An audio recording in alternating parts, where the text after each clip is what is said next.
O estresse é uma reação natural do organismo que ocorre quando um indivíduo vivencia situações de perigo ou ameaça. Essa reação coloca o indivíduo em um estado de alerta ou alarme, o que provoca tanto alterações físicas quanto emocionais. A reação ao estresse é uma atitude biológica necessária para a adaptação do organismo às diferentes situações que podem surgir. Existem dois tipos de estresse: o estresse agudo e o estresse crônico. No estresse agudo, o organismo sofre modificações fisiológicas provocadas pelo sistema nervoso e volta ao normal, sem grandes consequências, já que é um tipo de estresse que possui uma duração mais curta. Essa é a forma mais comum de estresse. O estresse crônico é um tipo de estresse constante, o que faz com que o organismo esteja sempre recebendo esse mesmo estímulo. E como não é possível voltar ao estado fisiológico atual de maneira rápida, a resposta ao estímulo estressor não é aliviada, o que desencadeia um processo acumulativo que leva ao estresse crônico. Nas plantas, o estresse pode ser considerado como uma reação adversa às condições ambientais que são desfavoráveis ao crescimento vegetal. Essas condições ambientais desfavoráveis são chamadas de fatores de estresse. Geralmente, os fatores de estresse nas plantas estão relacionados à disponibilidade de luz, água, nutrientes, a presença de poluentes, a salinidade e a diferença de temperatura. Temos como exemplo que, se houver uma diminuição na intensidade de luz, isso levará a uma diminuição na atividade fotossintética e, ao mesmo tempo, o fornecimento da energia das plantas também diminuirá. Nessas condições, as plantas podem compensar de duas maneiras: reduzindo sua taxa de crescimento ou usando reservas de alimentos armazenadas na forma de amido.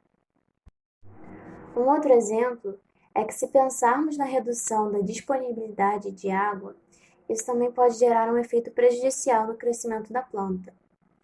Uma forma de compensar essa queda no potencial hídrico é fechar os estômatos, o que irá reduzir a perda de água causada pela transpiração.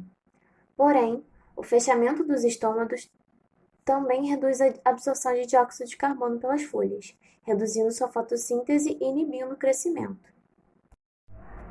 Além dos exemplos já vistos, nós também podemos ter outras respostas ao estresse, que são elas a inibição da germinação, redução na produtividade, quebra de macromoléculas, diminuição da síntese proteica, respiração alternada, toxicidade metabólica e a acumulação de inibidores de crescimento. Cientistas dizem que em pesquisas anteriores demonstraram que a cor, formato e odor das plantas mudam em resposta aos estresses. Também enfatizam que os sintomas da intoxicação das plantas pela alta concentração de sais são visíveis, principalmente nas folhas e nas raízes, prejudicando assim a absorção de água e nutrientes, além da fotossíntese e resultando em queda de produtividade da lavoura.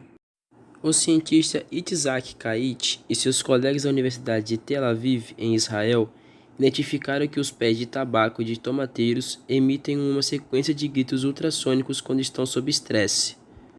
No entanto, os sons produzidos por essas plantas têm uma frequência muito alta para serem ouvidos por seres humanos.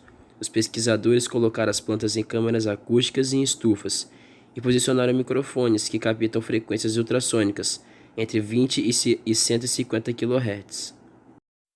Então deixaram um grupo de plantas sem água ou cortaram seus galhos, enquanto outro grupo foi mantido em condições normais. As plantas que não foram submetidas a estresse emitiram menos de um sinal sonoro por hora, mas isso ocorreu com muito mais frequência sob condições de estresse. Os tomateiros produziram, em média, 25 sinais ultrassônicos por hora quando seu caule foi cortado, e até 35 sinais quando ficaram sem água. Os pés de tabaco emitiram 15 sinais por hora quando aparados, e 11 ao não serem regados. O estresse hídrico na agricultura é quando as plantas demandam determinada quantidade de água, mas o solo não tem para suprir. Todas as plantas necessitam de água para desenvolver e produzir. Sua falta pode, em casos leves, afetar o crescimento e reduzir a produção, e em casos extremos pode ocorrer a morte da planta. O estresse térmico nada mais é que o efeito negativo das condições térmicas, ou seja, da temperatura do ar sobre as plantas. É natural pensarmos logo nas altas temperaturas, como elas podem causar estresse nas plantas. Isso realmente acontece, mas também as baixas temperaturas podem ser uma forma de estresse térmico, embora isso seja menos comum para os climas tropicais e subtropicais do Brasil.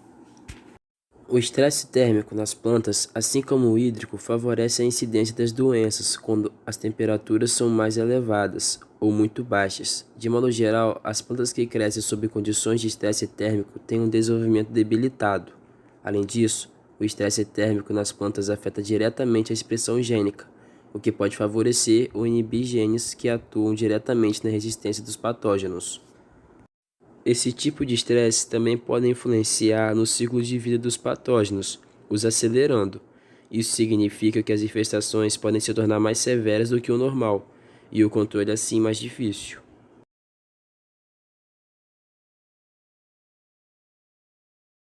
A herbivoria são causadas por mamíferos ou insetos fitófagos, e além de danificar o tecido vegetal, também abre portas para ataque de micro-organismos patogênicos, causadores de doenças que por sua vez caracterizam-se em outro fator de estresse.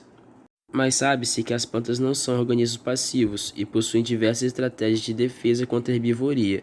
Entre elas podemos citar a presença de barreiras mecânicas como os espinhos e barreiras químicas como a produção de alcaloides, entre outros metabólitos secundários que podem ser tóxicos aos animais, ter sabor desagradável ou até mesmo servir como sinal para avisar as plantas vizinhas sobre ataque. Nesse caso, é necessário que as plantas percebam o estresse e em seguida acionem mecanismos que levem a uma resposta da defesa local ou sistêmica. Um ator-chave nesses mecanismos de sinalização é o ácido jasmônico, hormônio vegetal derivado de lipídios. As espécies reativas de oxigênio, EROS, são formas reduzidas de oxigênio energicamente mais reativas que o oxigênio molecular, tendo maior facilidade de reagir com substâncias, podendo gerar uma série de reações nas plantas.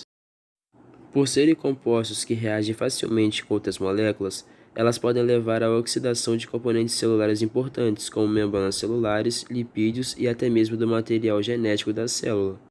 Assim, a oxidação leva à desestabilidade das membranas, mutações prejudiciais e paralisação de processos metabólicos essenciais à sobrevivência por toxicidade, podendo levar à morte celular. Desta forma, a planta reduz a produção de carboidratos e outros compostos, o que leva à redução da produtividade.